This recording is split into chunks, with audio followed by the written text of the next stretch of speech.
The TAP program really grew out of previous experiments in working with teaching artists and with schools in infusing culturally responsive content and pedagogy into in-school and out-of-school time. The advisory board was created to help us enter into our first attempts at real and deeper participatory grant making, where community members who actually do this work were more at the center of the process.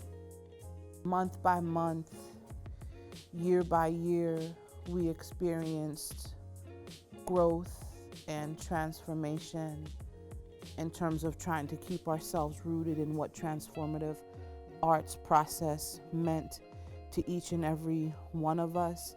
We addressed race and power in the larger context by looking at where the people live as our starting point. We created a bucket that was this notion of a distressed community. So because all of what we were doing relied on the creative arts process and arts integration, we needed to empower people that didn't have power through a really, really strong assumption that the arts was capable of doing that. Right.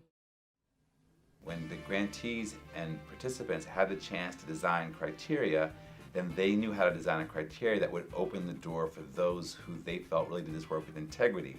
And that's why I think you see a group of grantees that actually resonate with members of the community themselves who are from this sector of the work. And I think that there has been a real growth in the knowledge of the field around engaging with philanthropy, around being critical around some of these issues of like applying Afrocentricity, connecting it with intersectionality, particularly from a Black queer perspective, in the theory of arts education. Endowment staff, the teaching artists, and the young artists spent time exploring how do all of these theories actually play out in the community spaces where we're working, how structural racism shows up in the education practice as well as in philanthropic practice, deconstructing racism, building cultures of liberation. How do those actually show up in the community learning spaces that the TAP teaching artists were working in?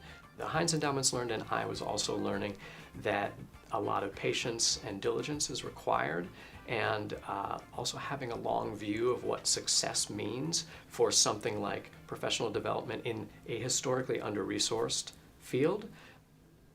I think there are a great many things that the Heinz Endowments has learned from the participatory grant-making process and taken from the TAP process.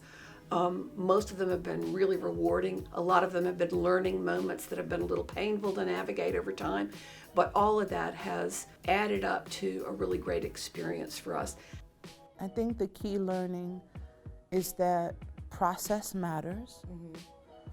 Process takes time, process takes years. And so I feel that the effect of goodwill, of good intention, mm-hmm.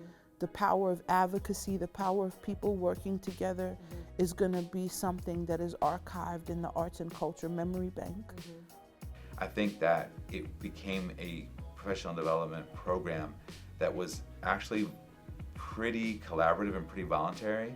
And I think that's a really good example, I think, of what developing participants for a grant-making strategy could look like.